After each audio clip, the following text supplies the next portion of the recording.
नमस्कार, मैं मनीष स्वागत करता हूं आपको अपने इसी यूट्यूब चैनल पे।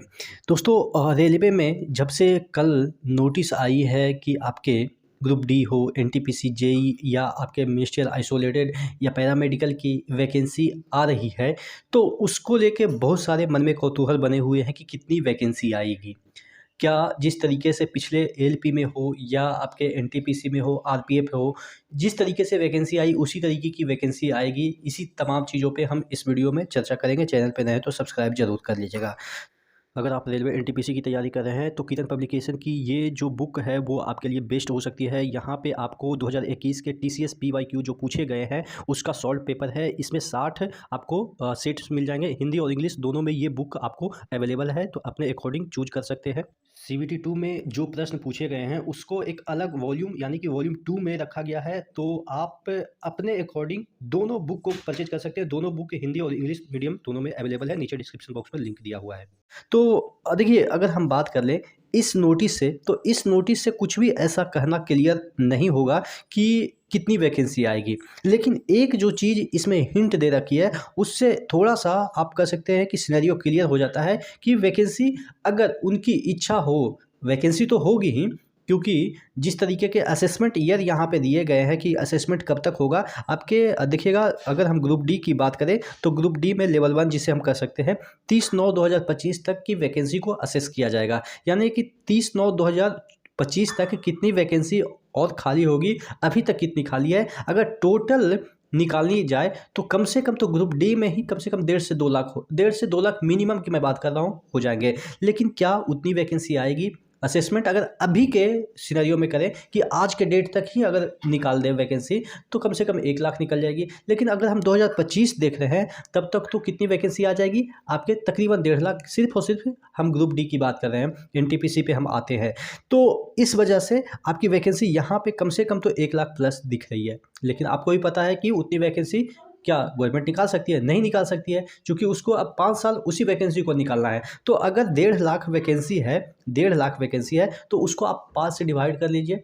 5 से डिवाइड कर लिए तो 5 और 20 या आप कह सकते हैं 5 तिये 15, यानी कि 30,000 मिनिमम वैकेंसी आपको आनी चाहिए। 30,000 मिनिमम अगर अभी के सिनेरियो के अनुसार। लेकिन क्या 5 साल में और भी तो खाली होगी? तो उस पॉइंट ऑफ व्यू से हमने क्या रखा है कि 40,000 मिनिमम आपकी वैकेंसी आएगी। बात समझ में आ रही है? 1.5 लाख तो ऑलरेडी खाली है, तो वो 5 साल तक भरेंगे तो यानी कि 30,000 हर साल वो निकालेंगे सिर्फ अभी के पॉइंट ऑफ व्यू से। लेकिन और भी 5 साल तक जाते जाते और भी तो खाली होगी, तो उसको हम 10,000 और भी इंक्लूड करें, यानी कि 50,000 और खाली होंगे। यानी कि जब ये आज से अगर हम 5 साल ऐड कर लें तो 50,000 और मान, हालांकि 85,000 नहीं खाली होगी, ज़्यादा होगी, लेकिन मिनिमम हम 50,000 मान लेते हैं, तो यानी कि 2 लाख। 2 लाख यानी कि हर एक साल आपके 40,000, यानी कि 40,000 इस बार वैकेंसी आनी चाहिए। अगर हम कैलकुलेट करते हैं रियल चीज़ें तो वो अलग बात है कि वो क्या सोचते हैं क्या नहीं सोचते, वो अलग मैटर है। 40 की जगह 4,000 भी वैकेंसी वो निकाल सकते हैं। आप जानती हैं कि यह अजूबा काम करने के लिए ये गवर्नमेंट जानने जाती है, तो ये हो सकता है। लेकिन एक्चुअल में 40,000 प्लस आने की संभावनाएं हैं, ये होनी चाहिए। अब बात कर लेते हैं कि आपके एनटीपीसी में कितनी आएगी। देखिए, पिछली बार अच्छी खासी वैकेंसी आई, 30,000 प्लस वैकेंसी आई, लेकिन इस बार आपके उतने नहीं आएंगे। तो हाँ, इसमें अगर हम बात कर लें कि एनटीपीसी में कितनी वैकेंसी आई, तो कम से कम तो 12 से 15,000 एनटीपीसी। चूँकि डिपार्टमेंट इसमें इतने हैं, जैसे कि आपके ग्रुप डी में बहुत सारे डिपार्टमेंट है। इंजीनियरिंग में ही देखिएगा तो 10, 12, 14, 15 कितने डिपार्टमेंट है, 17 के तकरीबन 19 डिपार्टमेंट है।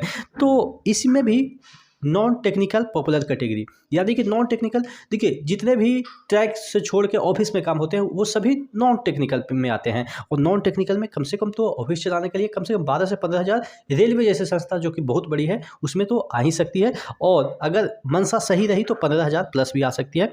जेई की हम बात कर लेते हैं। जेई में बहुत सारे देखिए 2018 में ही वैकेंसी आई थी, उसके बाद वैकेंसी आई ही नहीं।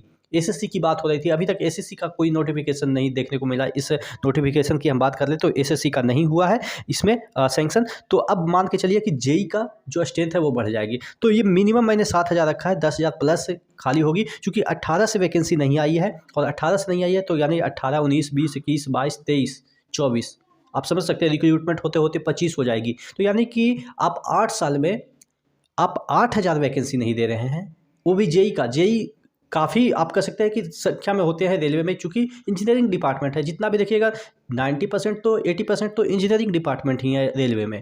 तो उसमें अगर 8,000 10,000 भी वैकेंसी नहीं आती है तो आप समझ सकते हैं कि काफ़ी दयनीय स्थिति में है रेलवे। एकदम से मजदूर की तरह आपके ग्रुप डी के ही बंदों को जेई वाला काम करवा रहे हैं। वो अलग बात है कि ये सब चीज़ें बाहर आती नहीं है, लेकिन आप रेलवे ज्वाइन करेंगे तो आपको पता चल जाएगा कि कौन क्या काम करता है। ग्रुप डी वाले बंदे ऊपर तक का काम करते हैं। जेई एसएससी तमाम जितने भी काम होते हैं ना, सब लगभग वही बंदे बैठे हुए हैं। सिर्फ नाम के एक जेई बना दिया और बाकी सब उसका काम, जो ठीक है, सब तो अब पढ़े लिखे ही बंदे जाते हैं। अब कोई ऐसा तो नहीं है कि अब अनपढ़, पहले होता था कि चलो ठिप्पा मार भी जॉब कर रहा है, लेकिन अब तो ऐसा होता नहीं है। आप एमटेक बीटेक सब एमसीए बीसीए जो भी है सब, मतलब हायर डिग्री वाले वहाँ पे ग्रुप डी में जॉब कर रहे हैं। इवन मैंने भी किया है बीटेक करके। तो कोई अब लाज शर्म तो रहा नहीं। लाज शर्म क्या भाई, पेट है, पेट पालना है तो लाज शर्म तो धोना ही पड़ेगा, क्योंकि अब हम लोग अंबानी तो है नहीं कि हाँ उससे नीचे नहीं हमारे स्टेटस आ सकती है। ठीक है, तो आशा करते हैं चीज़ें समझ में आई होगी। नेक्स्ट वीडियो मिलते हैं। चैनल पे नए हैं तो सब्सक्राइब जरूर कर लेगा। तब तक के लिए जय हिंद।